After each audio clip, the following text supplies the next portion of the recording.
তারপরে তো বললাম একদম বিয়ে হয়ে সন্তান হয়ে তাদের প্রতিপালন করে নিয়ে আমি যখন আবার নতুন করে এখানে ফিরে এলাম, ততদিন বয়সটা অনেকটা হয়ে গেছে।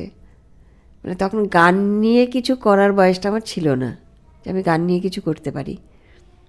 যেহেতু গানটা আমি ভীষণ ভালোবাসি, আমি কখনো ভাবিনি যে আমাকে খুব ভালো গাইতে হবে, আমার গলা খুব ভালো হ্যান তেন, আমি ওসব ভাবিনি। আমি গানটাকে ভীষণ ভালোবাসি, আমি গলার প্রতি ভাবিনি। আমার মনে আছে যখন তুমি আবার শুরু করলে সেই সময় তোমার কনফিডেন্স লেভেল এতটা নেমে গেছিল একেবারেই যে তুমি ভয় পেতে। একদম কিছু কিছু জায়গায় প্রোগ্রামে আমি তোমার সঙ্গে শুধু যেতাম বসে থাকার জন্য, আর অনেকেই আমাকে বলতো এই তোর মা কি আর প্র্যাকটিস করে না, সুর লাগতো না, সুর লাগছে না, গলা ঠিক নেই, এরকম বলতো। কিন্তু আমি খারাপ লাগতো শুনতে, কিন্তু সত্যিও ছিল কথাটা একদম। হ্যাঁ। এবং তখন তারপরে তুমি টিম তৈরি করা শুরু করলে, গানের দল। অবশ্য তোমার অনেক আগেই ছিল গানের দল, গানের দলটা তুমি অনেক আগে থেকে শুরু করেছিলে। আমি যে মাঝখানে আবার যে মানে হয় না টিম ভাঙে গড়ে, মাঝখানে আবার একটা জার্নির মধ্যে দিয়ে যায় যে ভাঙলো গড়লো নতুন টিম তৈরি হলো, অনেকবারই গেছে। 30-32 বছরের একটা টানা এর মধ্যে তো অনেকবার আসে। তো সেই জন্য আমি দেখলাম যে আমার যেটা আমি পারি, আমি যদি একলা গাইতে না পারি, আমি গানটা জানি, যেটাকে আমি অন্যের মধ্যে দিয়ে তো প্রকাশ করতে পারি, তাদেরকে নিয়ে তো চলতে পারি, তাদের শেখালে তারা আমার শেখাটাকে এগিয়ে নিয়ে যেতে পারবে। আস্তে আস্তে আস্তে তাদের নিয়ে চলতে চলতে অনেক রকম সুযোগ এলো সামনে, সেই সব জায়গায় যেতে শুরু করলাম। আমরা বম্বে পর্যন্তও ঘুরে এসেছি, সেই থেকে শুরু হলো আমি সং অ্যান্ড ড্রামার, আমরা মানে এনলিস্টেড আর্টিস্ট হলাম। তার সঙ্গে আমরা ইজেডসিসিতে নাম লেখালাম, সেখানকার শিল্পী হলাম। এখন যেটা রাজ্য সরকারের তথ্য সংস্কৃতি দপ্তর, সেখানে গেলাম। আমরা এখন তো মানে এমন জেলা হয়তো খুব কম আছে আমার পশ্চিমবঙ্গে যেখানে আমরা যাইনি। সরকারি প্রোগ্রাম করতেই আমরা সব জায়গায় যাচ্ছি, উড়িষ্যাতেও গেছি। তো এখন যে জায়গাটা হয়েছে, গানটা আমার শ্বাস প্রশ্বাসের সঙ্গে জড়িয়ে গেছে। গান ছাড়া আমি তেমন কিছু ভাবতে পারি না, আমি ওতেই ভালো থাকি। মন খারাপ হলেও সেই গানই আমাকে ভালো রাখতে সাহায্য করে, খারাপ সময়টাকে পার করে দেয়। এবং এই পর্যন্ত এত বছরের আমার দল, প্রায় 30 বছর, আজ আমার 64 বছর বয়স। তো এই 30 বছরের দলে অনেক ভাঙা গড়া হয়েছে, যেমন প্রচুর ছেলে মেয়ে এসেছে, তারা এখানে গান শিখে গেছে, গিয়ে নিজেরা হয়তো আবার কেউ দল করেছে, কেউ হয়তো একলাই গাইছে। আমি মনে করি এই জায়গাটাতে আমি সার্থক, আমি তাদের শেখাতে পেরেছি, তাদের তৈরি করতে পেরেছি, তবেই তারা সেই জায়গাটাতে রিচ করতে পেরেছে।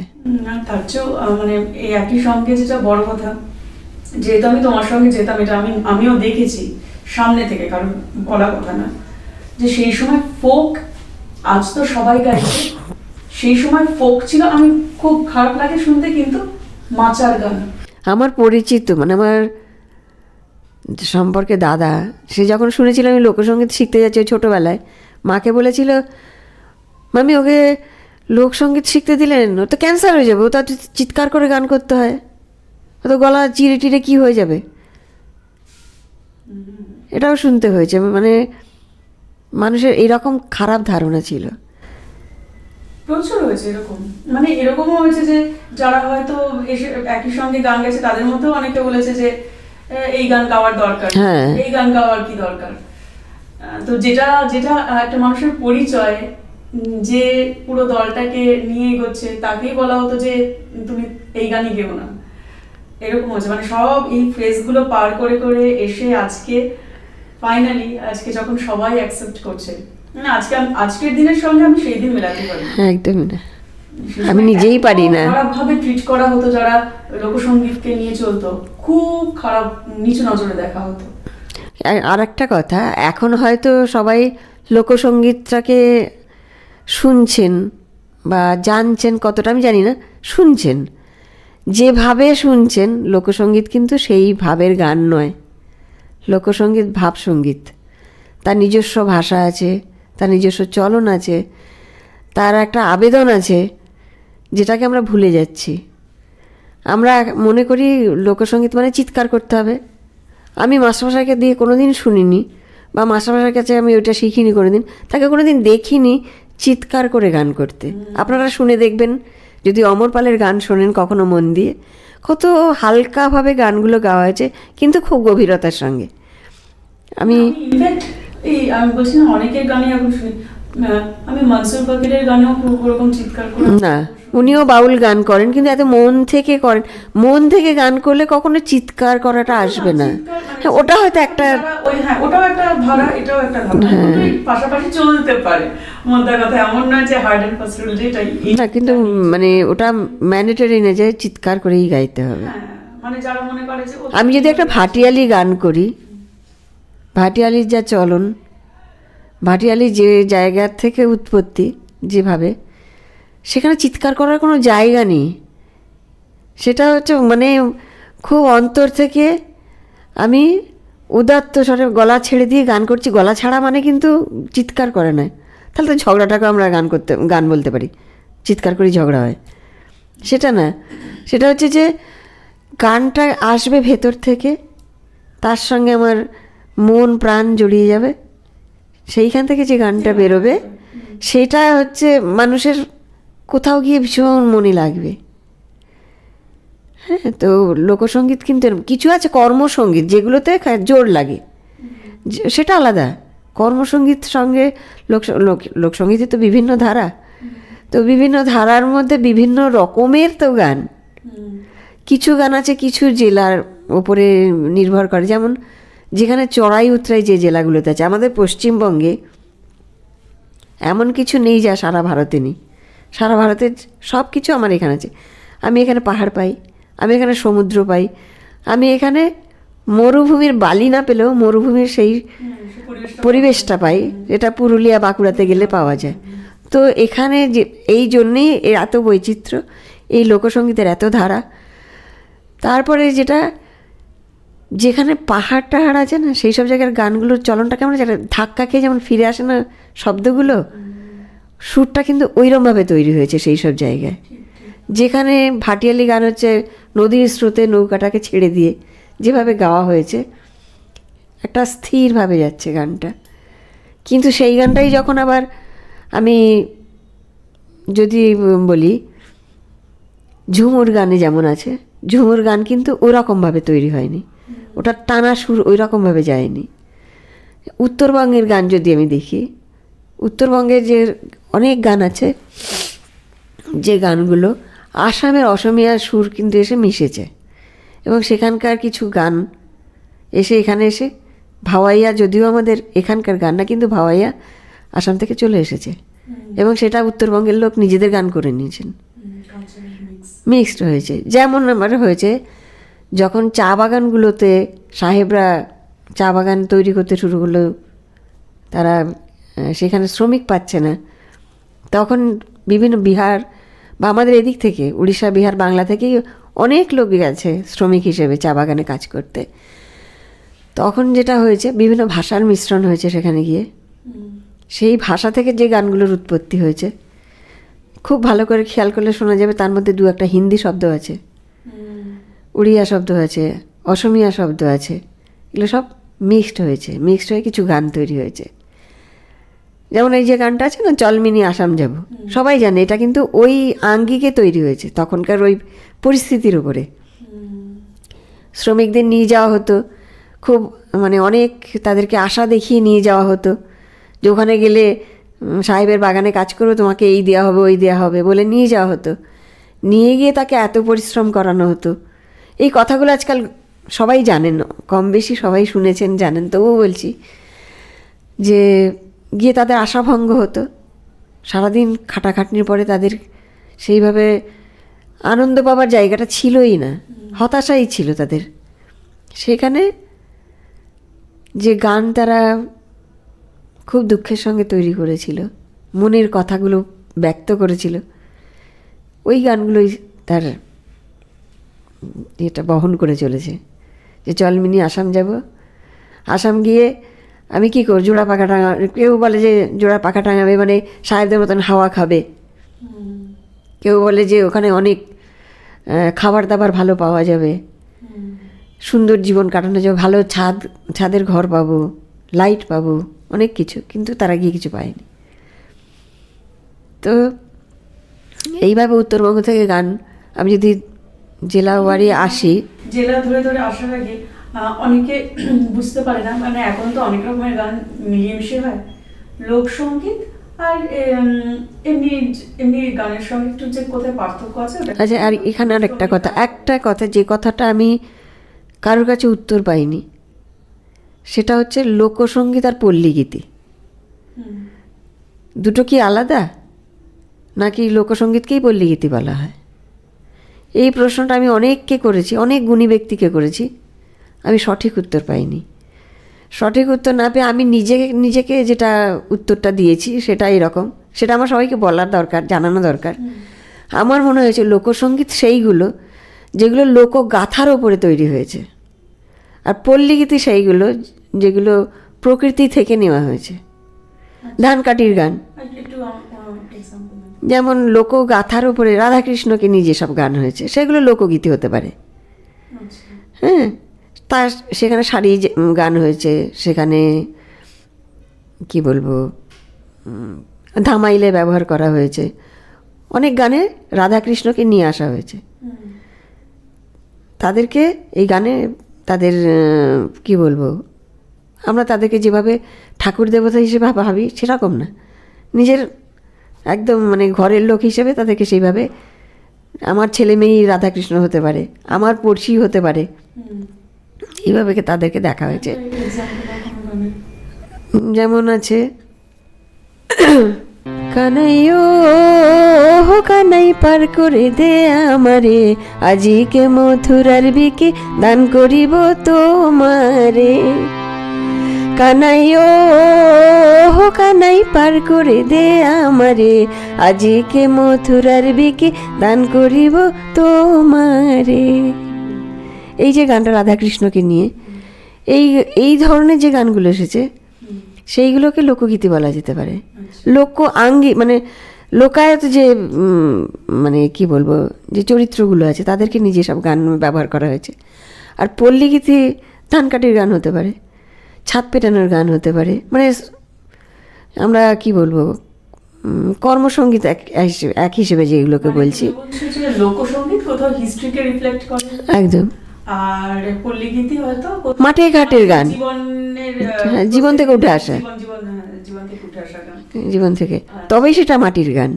কিন্তু আমরা সবটাকেই লোকসঙ্গীত বলি। এই অনেকের না একটা কোথাও কনফিউশন আছে যে বাউল কি লোকগীতি, মানে এই লালন গীতি, মানে এদের মধ্যে পার্থক্যটা কি, এটা নিয়ে অনেক আমিও না, বাউল সবটাই লোকসঙ্গীত, সবটাই লোকসঙ্গীত, তার একটা আঙ্গিক হচ্ছে বাউল। ঝুমুরকে যদি আমি আলাদা করতে পারি, ভাটিয়ালিকে করতে পারি, সারি জারি ঝুমুর চটকা ভাওয়াইয়া বিভিন্ন রকম, ধামাইল গম্ভীরা, তারপরে যেটা আছে মুর্শিদি, অনেক কিছু আছে, অনেক গান আছে, তার যেমন আগে একটা ধারা আছে। তো এই বাউলও একটা ধারা, দেহটাকে তারা মনে করে একটা মন্দির, দেহের ভেতরে যে আত্মাটা আছে সেটা সঙ্গে ভগবানের তারা আরাধনা করে, তারা দেহটা নিয়ে তাদের গান, তাদের যা কিছু সব দেহ সম্বন্ধীয়। এবং সেই কারণে আমরা একটু বয়স হলে যেটা ভাবি, এই যে চুল পাকতে শুরু করেছে, এই যে দাঁত পড়তে শুরু করেছে, চোখে কম দেখছি, গায়ের জোর কমে যাচ্ছে, তার মানেটা কি? মানে হচ্ছে আমার এখন তাকে ডাকার সময় হয়েছে। হ্যাঁ, তো বাউল গান সেই কথাগুলো বলে। যেমন বাউল গান শুধু না, অনেক লোকসঙ্গীতের মধ্যেও এই কথাটা আছে। যেমন আমার তাইতে ধন্দ লাগে গোসাইজি, কোন রঙে বাঁধিয়াছ ঘর। আমার তাইতে ধন্দ লাগে গোসাইজি, কোন রঙে বাঁধিয়াছ ঘর। তোমার দন্ত পড়িবে, কেশ পাকিবে, যৌবনে লেগে যাবে ভাটি, তোমার দিনের দিনে খসিয়া পড়িবে, দিনের দিনে খসিয়া পড়িবে, রঙ্গিলা দালানের মাটি গোসাইজি, কোন রঙে বাঁধিয়াছ ঘর। রঙ্গিলা দালানটা কোনটা বোঝানো হয়েছে। প্রত্যেকটা এই ধরনের যে গান আছে তার আলাদা করে, আমরা যেমন বলি না এখন জীবনমুখী গান আলাদা করে, তখন ছিল না, এগুলোই জীবনমুখী গান ছিল। এগুলো জীবন থেকে কি আলাদা? একদমই। তো সেই জন্য বাউল গানকে লোকে বেশি আপন করে নেয়, যেখানে দেহতত্ত্বের গান বলা হয়। যেমন লালন গীতি, বাউল আর ফকির বলতে না, যেটা ফকির বেশিরভাগ ফকিরই মুসলিমদের থেকে আসা, আর বাউলটা আমাদের সনাতনীদের থেকে যারা এসেছেন তাদের।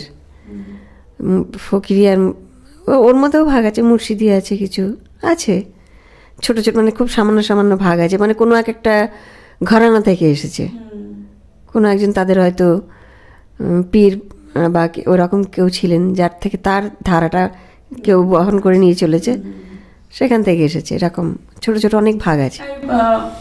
লালন ফকিরের গান আমরা শুনেছি, অন্য কোনো গান তোমার জানা আছে যেটা ফকিরি গান? ফকিরি গান গান গাইতে পারি, যেমন অনেক গান আছে না, হাসন রাজার গান টান সবই আছে, এখন খুব অনেক হাসন রাজার গান চলছে। আমি একটু কম শোনা গানই বলি। আমি কিছু নয় রে, আমি কিছু নয়, হাসন রাজা কয় আমি কিছু নয় রে, আমি কিছু নয়। মানে আমরা খুব আমি করি না, আমি কিছু না, যে ভেতরে আছে সে যেদিন উড়ে চলে যাবে, তাকে যেদিনকে পিঞ্জিরা ছেড়ে চলে যেতে হবে, সেদিনই সুন্দর দেহটা পড়ে থাকবে, আমি বলার কেউ থাকবে না। এটাই উনি বলতে চেয়েছেন ওনার গানে, যে আমি কিছু নয় রে, যে আমি করছি, আমিটা কিছুই না। যত আমি করব, তত আমি মায়ার জগতে আটকে যাব। আচ্ছা, এটা বলে যে লালন ফকির মানে ফকির যারা হয় তারা মানে ঈশ্বরবাদী নয়, না, তাদের তো দেহটাই মানে ওটাই মন্দির, ওটাই ভগবান, যা কিছু ঈশ্বর বলো, দেহ। বাউলদের কি আলাদা হয় একটু? না, আমি কি বলছি, যেহেতু লালন ফকিরের জীবন নিয়ে একটা গল্প আছে, কম বেশি সবাই জানেন, তিনি ছিলেন সনাতনী হিন্দু। যেহেতু তিনি পরবর্তীকালে অসুস্থ হওয়ার পরে যখন সমাজ থেকে পরিত্যাগ করেছিল, কোনো মুসলিম জোলার ঘরে তিনি বাকি জীবনটা কাটিয়েছিলেন। তো ওখানে গিয়ে তখন উনি মুসলিম হয়েছিলেন, মুসলিম ধর্মটা হয়েছিলেন না, মুসলিম ধর্মটাকে হয়তো আপন করে নিয়েছিলেন। ফলে কী হয়েছিল, তার কাছে কিন্তু যেমন বাউলটাও পাওয়া যায়, তার কাছে কিন্তু ফকিরিও পাওয়া যায় তার কাছ থেকে। একটা মানুষ যে দুটো ধর্মকেই সমানভাবে, এখন আমরা যে ভাষা বলি ব্যালেন্স করে চলা আর কি, সেটা। সেই জন্য তার কাছে আমরা হিন্দুদের দেবতাদের গানও পাই, আবার মুসলিমদের যে আল্লাহর নিয়ে যেসব গান, সেই সব গানও পাই। বাউল বলো, ফকিরি বলো, এগুলো কিন্তু জীবন চর্চার মধ্যে দিয়ে আসে। এরা যারা এর সাধন করেন, এটা সাধন ভজন করতে হয়, সেটা কিন্তু আমাদের সঙ্গে, যে আমরা যারা লোকসঙ্গীত করি তাদের সঙ্গে মেলে না। আমরা যেমন সংসারী মানুষ সংসার করছি, ওদের কিন্তু একটা ধারা আছে যেটা গুপ্ত, যেটা সব বাইরে তারা বলে না, প্রকাশ করে না। ইদানিং হয়তো একটু আধটু কিছু শোনা যাচ্ছে, বোঝা যাচ্ছে, কিন্তু খুবই গুপ্ত রাখে তারা। ওটা গুরু শিষ্য পরম্পরায় চলে আসে, ওটা কিন্তু জীবনকে দিয়ে একদম তারা উপলব্ধি করে পুরো, একদম একদম ওটা নিয়ে তাদের গান। হ্যাঁ, ঠিক। তো এবারে আমরা একদম নর্থ বেঙ্গল থেকে শুরু করে আস্তে আস্তে দেখি যে কোথায় কিরকম ভাবে গানের পরিবর্তন হয়েছে, কি কি গান এসেছে। তো তুমি শুরু করো একদম উত্তরবঙ্গের গান। চটকা ভাওয়াইয়া, চটকাটা এখন খুব একটা শোনা যায় না, ভাওয়াইয়াটা বেশি ওদিক থেকে আসছে। ভাওয়াইয়াটা হচ্ছে ভাওয়াইয়া ভাব বলা যেতে পারে। সেটা হচ্ছে আগে যখন ছোট ছোট মেয়েদের বিয়ে দিয়ে দেওয়া হতো, এটা আমরা দক্ষিণবঙ্গে এসেও পাবো, মানে ভাটির দেশে এসেও এরকম কিছু গান আছে, যেটা বাংলাদেশে বেশি চলে। সেটা হচ্ছে যে যখন ছোট ছোট মেয়েদের বিয়ে হয়ে চলে গেল, তখন তো 12-13 বছর বয়সে সব বিয়ে দিয়ে দেওয়া হতো। কেউ 8-9 বছরেও শ্বশুর বাড়ি গেছে। যাবার পরে যেটা হচ্ছে তার যে দুঃখ, তার আশা, তার বেদনা, এগুলো কাকে বলবে? তখন সে কেঁদে কেঁদে গান করে, মানে ছড়ার আকার বলো, গান বলো, কান্নার মধ্যে দিয়ে তার ওটা বেরোতো। এবার কান্না মানে এটা কি হচ্ছে? গলা ভাঙছে দুঃখ প্রকাশ করতে গেলে। ভাওয়াইয়াটা ওইভাবে তৈরি হয়েছে। যেমন এই যে গানটা আমরা জানি, প্রতিমা বড়ুয়ার যে বিখ্যাত গান, তোমরা গেলে কে আসিবেন মোর মাহুত বন্ধু রে। মানে মাহুত বন্ধু কে ছিল? কল্পনার কেউ ছিল হয়তো, তাকে হয়তো আমার ভালো লাগতো, কিন্তু আমি চলে এসেছি অন্য জায়গায়। সে আছে এক জায়গায়, তাকে আমার মনে পড়ে, কিন্তু আমি তো তাকে পাচ্ছি না। তো আমার এখন ওই কল্পনাতেই তাকে ভাবতে হবে। কল্পনা, সেটা আমি মানে কি বলবো, অন্তর থেকে যে কষ্টটা, সেই কষ্টটাকে গানের মাধ্যমে বলা হচ্ছে। এইরকম কিছু কিছু গান আছে।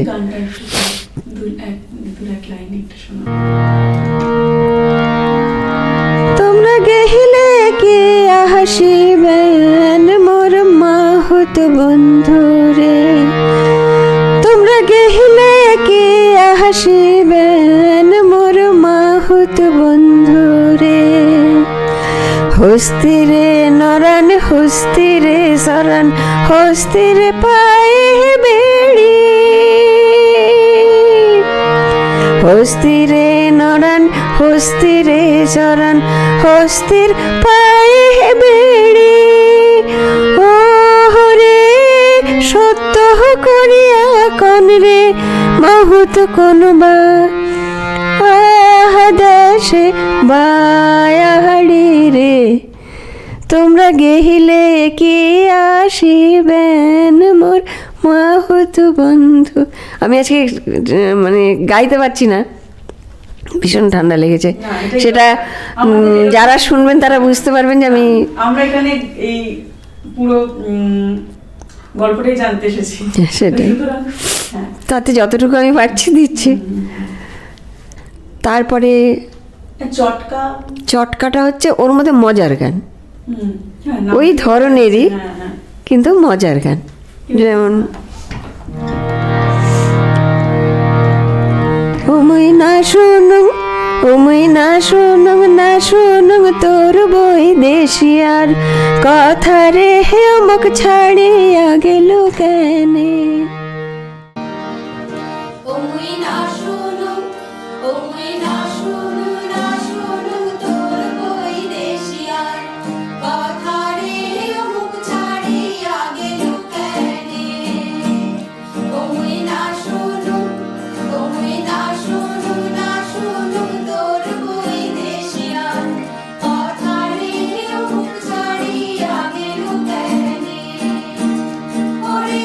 তোর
ভাষাটা বোঝা গেল, অন্যরকম শব্দ এখানে, তার মানে অন্য জেলা থেকে এসেছে। এটা কোন কোন জেলায়? এটা উত্তরবঙ্গ বলতে আমরা যে যে জেলাগুলো বুঝি, কোচবিহার আছে, আচ্ছা, ওই দিককার আর কি, দিনাজপুর, হ্যাঁ ওই দিককার গান এগুলো। তারপরে একটু যদি নিচের দিকে আসি, যেদিকে আছে মালদা মুর্শিদাবাদ চলে এলো, গম্ভীরা, গাজন, এই গানগুলো। না এই গানগুলো বললে হবে না, এই গানগুলো আমাকে একটু বলতে হবে, এক্সপ্লেন করতে হবে। কি মানে গাজন বা গম্ভীরা প্রায় সমান সমান, মানে খুব একটা আলাদা করা যাবে না।